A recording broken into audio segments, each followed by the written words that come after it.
On the path to language fluency, there is no threat more menacing, more perilous than breaking your consistency.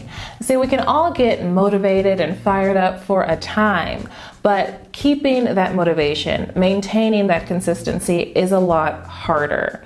So what is the secret sauce to staying consistent when we're learning a language? Let's talk about it right now.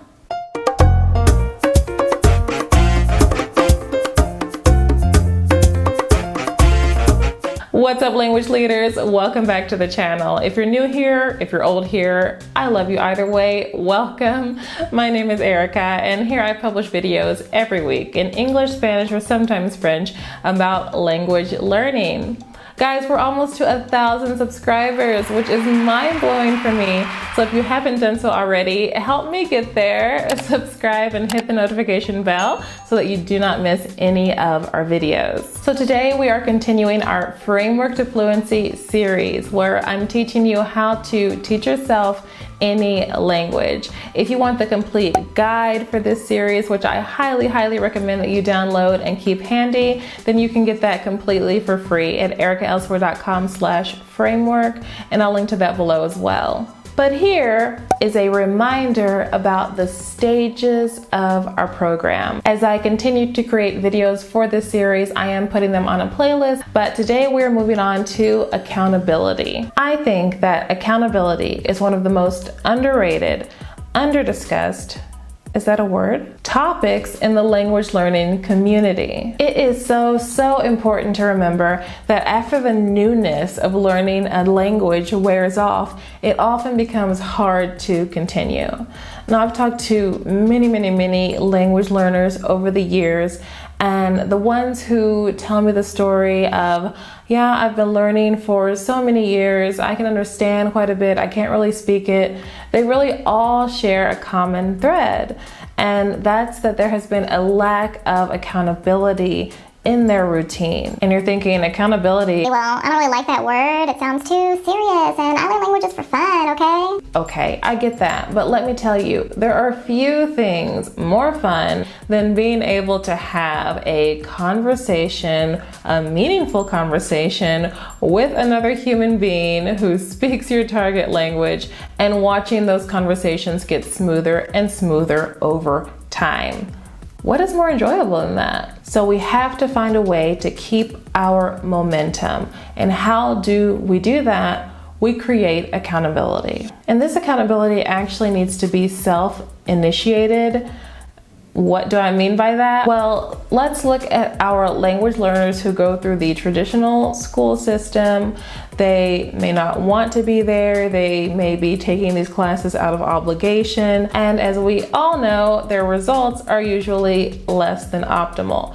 So we have accountability there because this person is in school, they have to prepare for a test, they have assignments to turn in. So there is this accountability at regular intervals, but it's not self-initiated. So this is kind of a reminder to all of us that none of the stages of our Framework to Fluency system stand alone. They all have to work together. That's why we started with mindset. Do you really want to learn a language? Are you excited about it? Do you have reasons that are important to you? It doesn't matter if they're important to anyone else. And are you confident that you can learn a language? All of those things and more come into that category of mindset. So if you are an individual who does have a proper mindset for language learning, then you're set to move on to accountability. So who are we going to be accountable to? Well, first and foremost, we have to be accountable to ourselves. So give yourself the gift of progress tracking. Record yourself at regular intervals. Decide ahead of time before you even start how often you are going to track your progress. This is really important so that you can look back and see how far you've come. And this is especially important if for whatever reason you've decided not to make your language learning journey public. But if you have decided to share your language learning journey with other people, and I highly suggest that you do, then you're going to want to create community. Find supportive people that you can go on this path with. So maybe you want to share with family. or maybe not. Maybe you want to share this with your friends, or maybe not. Even if there is no one really close to you that you feel is going to support you while you're learning this language, then go online. There are tons of online communities of language learners, enthusiastic language learners that you can join so that you always have someone to talk to and someone to share things with. Facebook groups, Instagram, or online communities that are completely dedicated to language learning. So after you've determined who your audience is, so to speak, you're going to make a plan to stay accountable.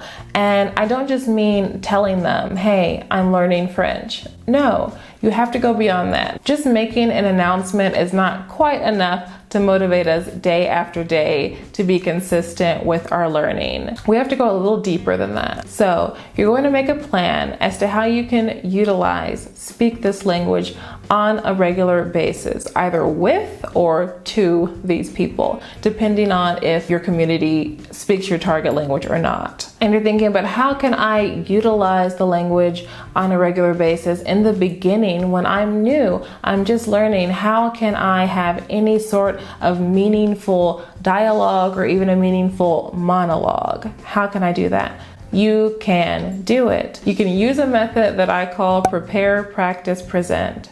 So what you're going to do is prepare a little presentation on a subject of your choice, but make that subject relevant to your life. If you're doing a monologue where you're just speaking yourself, make sure that the vocabulary that you're using is going to still apply to your future conversations. So keeping the topic really specific on one subject is going to really help you hone in on that vocabulary, on this sentence structure that's going to help you put your sentences together, put your thoughts together, and make sure that these presentations are always covering topics that you plan to utilize in a future conversation. Now that you've prepared your presentation, feel free to write it down. You're going to practice it out loud. You can make this a daily part of your study routine. Practice what you've written out loud.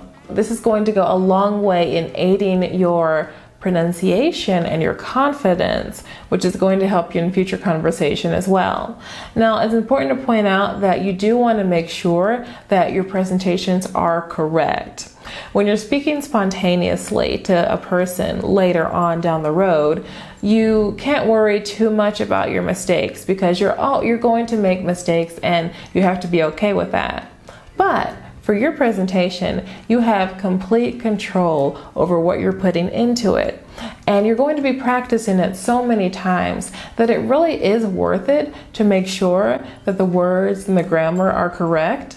So if you have a friend or someone who speaks your target language, maybe have them go over it, or you can enlist the help of a tutor, or even a resource that I've used several times is Fiverr. So you can spend $5 and have someone look at what you've written out, even do a complete translation for you from English, say, to your target language, so that you can make sure that everything is likely correct before you practice it a million times. If you're interested in using Fiverr as well, you can sign up through my link below. It really has been a tremendous help for me. Finally, you're going to present your presentation in front of the audience of your choice. We already went over a few options for that. And again, if you've decided not to make your journey public, just record it for yourself. Why is this so effective? Well, because you always have something that you're working toward. You always have something that is looming there in the future that you know that, okay, on this date,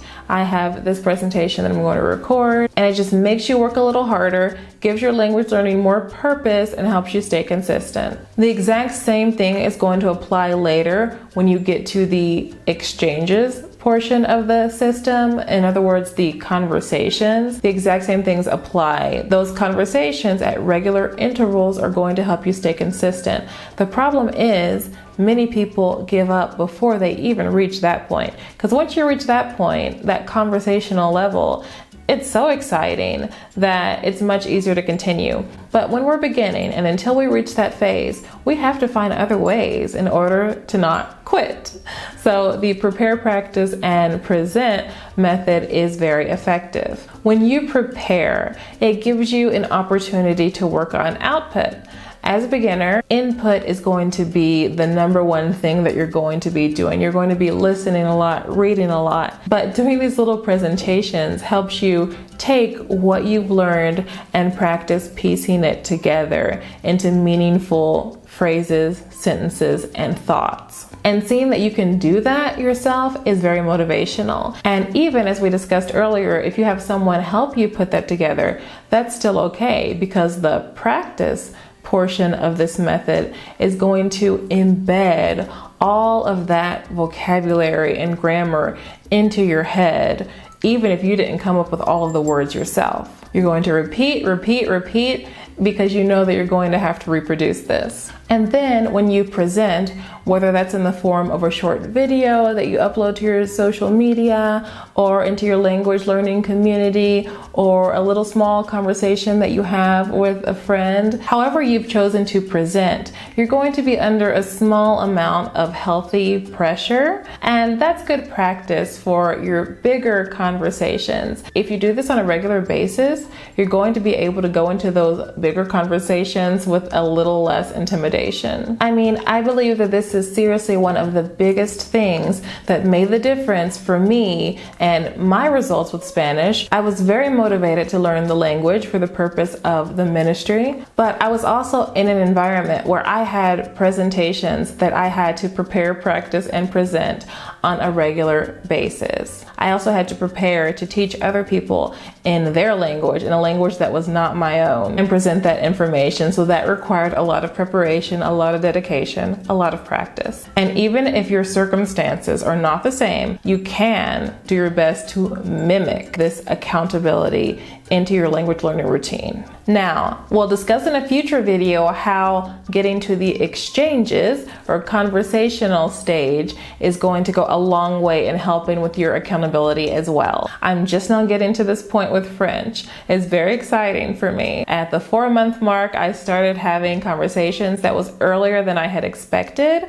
But starting last week, I had 2 conversations in French on italki. By the way, if you want to get $10 off your first session with an italki tutor, sign up through my link below. And I'll definitely be updating you guys with all of the juicy details of my French conversations in future videos. But in the meantime, don't forget to download your free copy of the Framework to Fluency guide in order to learn step by step what you need to do to teach yourself any language. You can get that at ericaelsford.com/framework. It is linked below as well.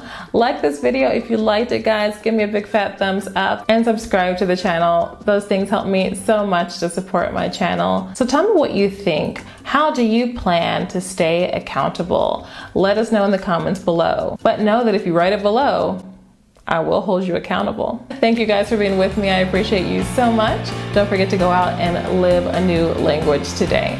I'll see you next time. Bye bye.